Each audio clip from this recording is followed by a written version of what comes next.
Gak ada satupun sekolah di Indonesia yang ngajarin anak buat merokok, buat ngambil hak orang lain, langgar lalu lintas, naik motor gak pakai helm, buang sampah sembarangan, ya, dan lain sebagainya macamnya gitu ya. Tapi di Indonesia, hal itu udah sering banget kita lihat gitu. Bahkan bukan cuma di kampung-kampung pedalaman, tapi di kota-kota besar seperti Jakarta, Bandung, Surabaya, Medan, dan kota-kota lainnya yang kayak gini tuh udah hal-hal yang biasa sering kita lihat. Ada orang naik motor nggak pakai helm, lawan arah sambil ngerokok, terus buang sampah sembarangan gitu ya. Ya itu kan ya luar biasa negara kita gitu. Ya anehnya kalau misalnya kita tanya sama mereka apakah yang mereka lakukan itu salah, mereka itu tahu kalau yang mereka lakukan salah, tapi tetap dilakuin. Padahal gue yakin kalau misalnya sebelum kita masuk ke bangku pendidikan formal, hal-hal kayak gini tuh udah kita dapetin di rumah. Yang jadi pertanyaan itu adalah apakah karena pendidikan kita itu nggak sebagus di Eropa sana, atau karena kita itu sebenarnya kurang gizi, sehingga kita itu nggak bisa menerima pendidikan dasar tersebut, atau mungkin karena kita nggak dapat pendidikan di barak militer sehingga kita jadi kurang disiplin. Ya, di video kali ini gue bakal bahas kenapa 80 tahun Indonesia merdeka dan pendidikan kita begini-begini aja. Perkenalkan, nama gue TB Faisal dan selamat menyaksikan.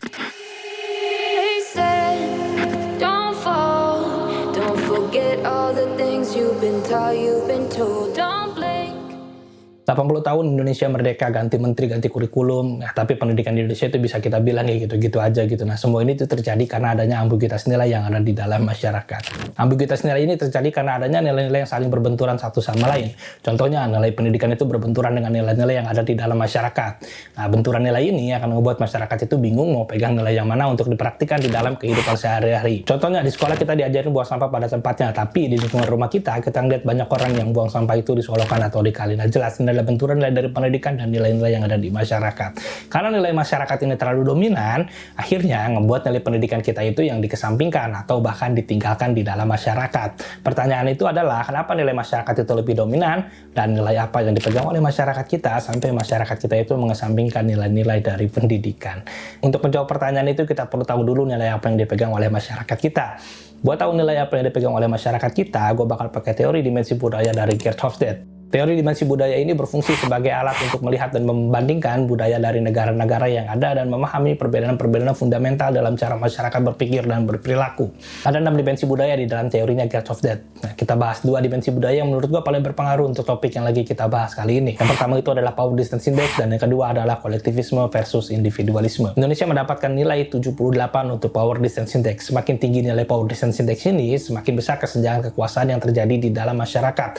Artinya, distribusi kekuasaan yang ada di dalam masyarakat kita itu tidak merata. Yang nomor 2 adalah individualisme versus kolektivisme. Semakin tinggi nilai individualisme, maka semakin masyarakatnya itu individualis. Dan semakin rendah nilainya, maka semakin kolektif masyarakatnya.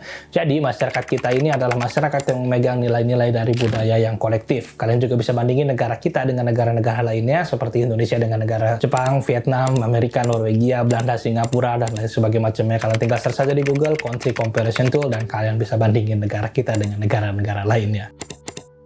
Semakin tinggi indeks dari power distance ini, berarti masyarakatnya itu semakin mewajarkan kesenjangan yang ada di dalam kehidupan sosial.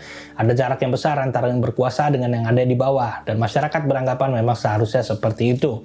Ini bukan berarti mereka itu merasa rendah harga dirinya itu secara psikologis, tapi mereka menerima bahwa dalam sistem sosial, mereka itu harus tunduk pada yang statusnya lebih tinggi. Sebagai contohnya, di Indonesia itu masih banyak perempuan yang beranggapan bahwa derajat laki-laki itu lebih tinggi.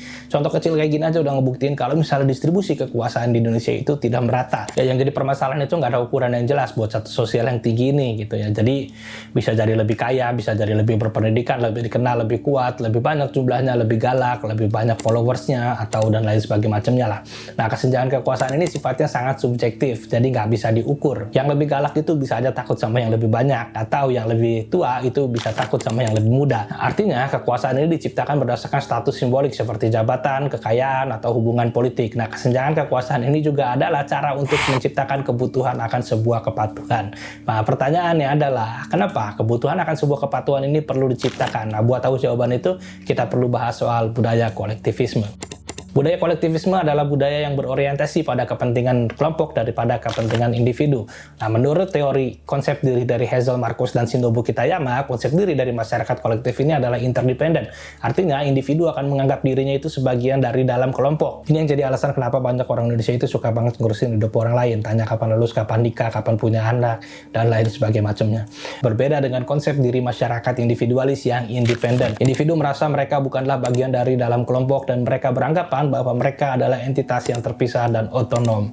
Nah, budaya ini tuh punya 3 nilai penting. Yang pertama itu adalah kepatuhan terhadap otoritas, yang kedua itu adalah menjaga keharmonisan di dalam kelompok, dan yang ketiga adalah solidaritas kelompok. Ketiga nilai ini saling berhubungan satu sama lain, jadi nggak bisa kita pisahin satu-satu. Nah, kelompok di sini itu bisa macam-macam ya, bisa pertemanan, keluarga, lingkungan, angkatan kelas, dan lain sebagainya macamnya. Kita bahas satu persatu tentang nilai dari budaya kolektif ini. Yang pertama itu adalah kepatuhan terhadap otoritas dan hierarki. Kepatuhan terhadap otoritas dan hierarki dalam budaya kolektif ini hukumnya adalah mutlak. Hal ini terjadi karena kepatuhan terhadap otoritas ini menjadi fondasi utama dalam masyarakat yang kolektif. Mengapa seperti itu? Karena budaya kolektif ini menekankan keharmonisan di dalam kelompok atau stabilitas dan rasa solidaritas antar kelompok. Jadi masyarakat merasa perlu adanya otoritas itu demi keberlangsungan jalannya sebuah kelompok.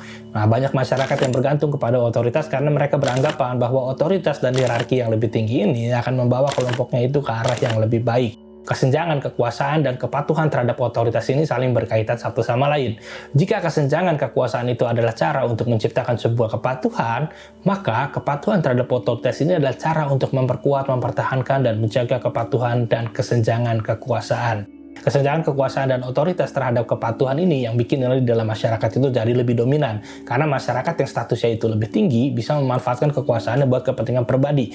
Kita ambil contoh yang lebih gampang deh. Ada ibu-ibu buang sampah sembarangan di pinggir kali, kemudian ditegur sama anak SMA. Ketika ditegur, ibu-ibu tersebut merasa kesal, kemudian bilang anak SMA, kamu tuh masih kecil, gak usah sok-sokan ceramahin orang tua. Sekolah aja yang benar, kata ibu-ibunya. Dari contoh tersebut kita bisa lihat gimana ibu-ibu tersebut menggunakan umurnya sebagai status yang lebih tinggi daripada anak sekolah tersebut. Biasanya sopan santun ini selalu jadi tameng gitu buat membantah, membungkam pemikiran kritis, inovasi, ide yang baru, atau bahkan untuk melegitimasi kekuasaan itu biasanya menggunakan sopan santun sebagai tamengnya. Nah, sopan santun itu budaya yang bagus, nggak ada yang bilang budaya jelek gitu, tapi karena kesenjangan kekuasaan dan nilai-nilai kepatuhan terhadap otoritas ini, profesionalitas seseorang itu rentan menjadi bias. Kadang mereka yang memiliki otoritas dan hierarki tertinggi ini tidak bisa menempatkan diri dengan bijak. Tapi juga ingat, kita ini memiliki budaya tata krama, memiliki budaya kesopan santunan. Ya, mungkin kalian bakal bertanya gitu, Bang, kan tapi bisa kita mengkritik itu dengan cara yang sopan. Nah, pertanyaan gue itu gimana caranya kritik dengan sopan? Sopan atau enggak itu sifatnya sangat subjektif. Mau lu kritik kebijakannya, tapi kalau orang yang merasa itu sebagai penghinaan terhadap dirinya karena merasa kapabilitasnya dipertanyakan, lo mau bilang apa? Jadi yang menurut lu sopan, menurut gue belum tentu sopan. Atau menurut lu sopan, menurut dia belum tentu sopan. Ya, jadi begitupun sebaliknya gitu. Artinya nggak ada indikator yang jelas sopan itu seperti apa.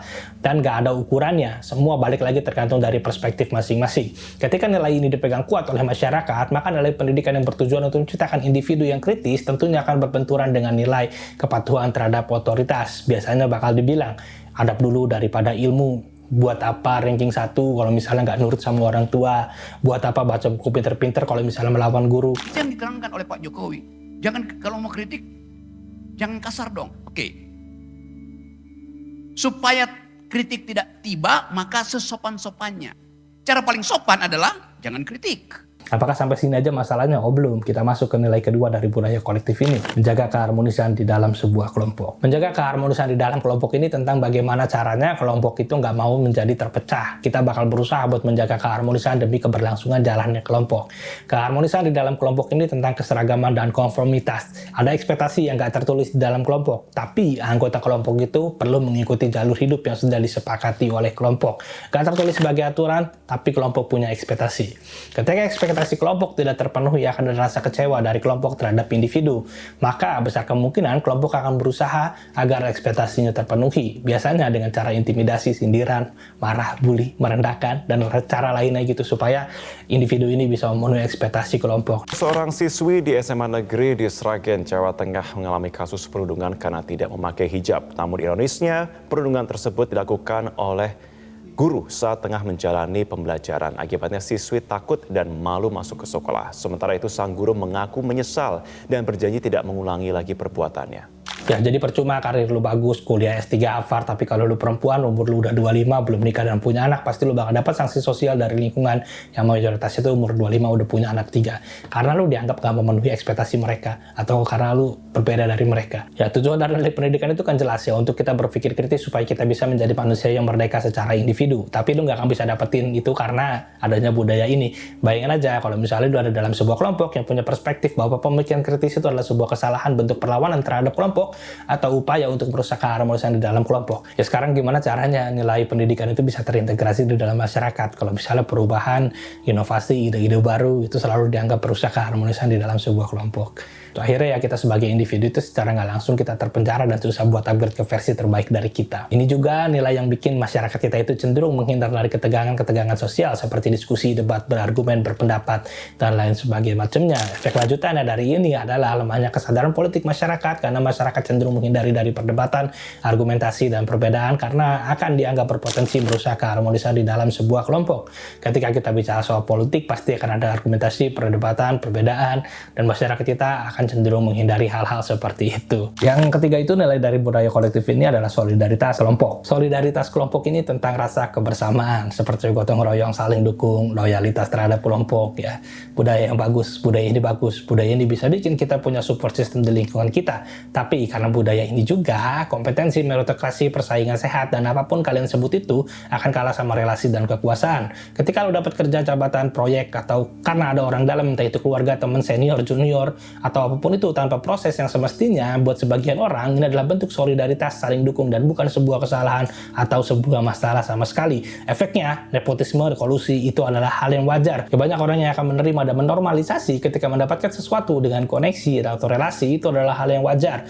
Wajarlah dia kerja di BUMN, omnya ada di sana. Wajarlah dia dapat proyek, bapaknya kepala dinas. Wajarlah jadi capres, bapaknya mantan presiden. Dampak lainnya adalah individu akan kehilangan tanggung jawab karena mereka akan beranggapan kalau masalah mereka adalah masalah kelompok juga. Dan mereka biasanya berpikir kalau kelompok itu perlu membantu demi menjaga keharmonisan sebuah kelompok dan menunjukkan rasa solidaritas antar anggota kelompok. Ya, teman lu nggak bisa beli susu buat anak, pinjam duit ke lu. Ketika lu nggak mau minjemin, ada rasa nggak enak dari lu, gitu kan. Atau mereka bisa bilang, nggak solid lu, gitu. Yang lebih parahnya lagi, hukum kita jadi nggak bisa berjalan dengan semestinya. Ketika ada aparat keamanan negara itu ngebantu sebuah kelompok karena rasa solidaritas, mereka tidak akan menganggap bahwa ini bukan sebuah kesalahan atau bukan sebuah masalah. Itu adalah bentuk solidaritas. Nilai pendidikan yang mengajarkan tentang integritas, kejujuran, objektivitas itu tidak akan lagi relevan karena adanya nilai solidaritas dari kelompok. Akhirnya kita jadi manusia yang oportunis dan akan mengesampingkan atau bahkan mengabaikan nilai-nilai dari pendidikan ketika nilai itu tidak menguntungkan diri kita sendiri. Sekolah mah yang penting lulus aja. Soal kerja mah minta sama relasi. Benturan nilai juga tidak terjadi hanya pada nilai pendidikan, tapi juga menyangkut dengan nilai-nilai yang ada di dalam kehidupan kita sehari-hari. Gaji guru, gaji tenaga kesehatan rendah, narasinya pahlawan tanpa tanda jasa. Ketika nuntut, minta hak akan dibenturkan lagi dengan nilai-nilai yang sesuai dengan kemauan orang yang statusnya lebih tinggi. Kalau misalnya lu nolak, mereka tinggal bilang, lu itu nggak nasionalis.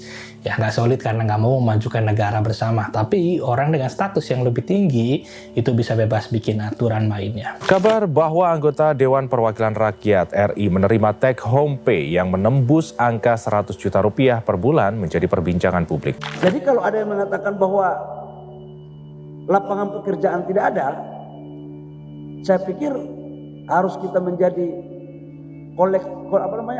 introspeksi kolektif gitu ya. Dan jangan kufur nikmat gitu. Lemahnya nilai pendidikan pada masyarakat kita itu bukan cuma karena permasalahan infrastruktur pendidikan atau kualitas guru yang kurang baik.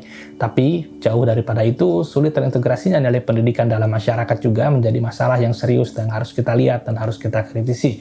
Kesenjangan kekuasaan dan budaya kolektif ini cuma contoh kecil dari kompleksnya permasalahan yang ada di dalam masyarakat. Apakah artinya budaya kolektif ini adalah budaya yang jelek? Enggak, budaya kolektif ini budaya yang bagus gitu ya. Kejadian 98 dan tahu demo kemarin di Pati itu kan terjadi karena adanya gerakan dan kesadaran kolektif dari masyarakat. Yang perlu kita lakukan adalah pendewasaan pada budaya kolektif ini. Dimulai dari mana? Dimulai dengan cara menerima perbedaan pendapat dan perilaku. Ya mungkin segitu aja dari gua. Satu pesan gua yang biasa belum tentu baik tapi biasakan yang baik. Gua TB Faisal pamit undur diri. Sampai ketemu di konten selanjutnya.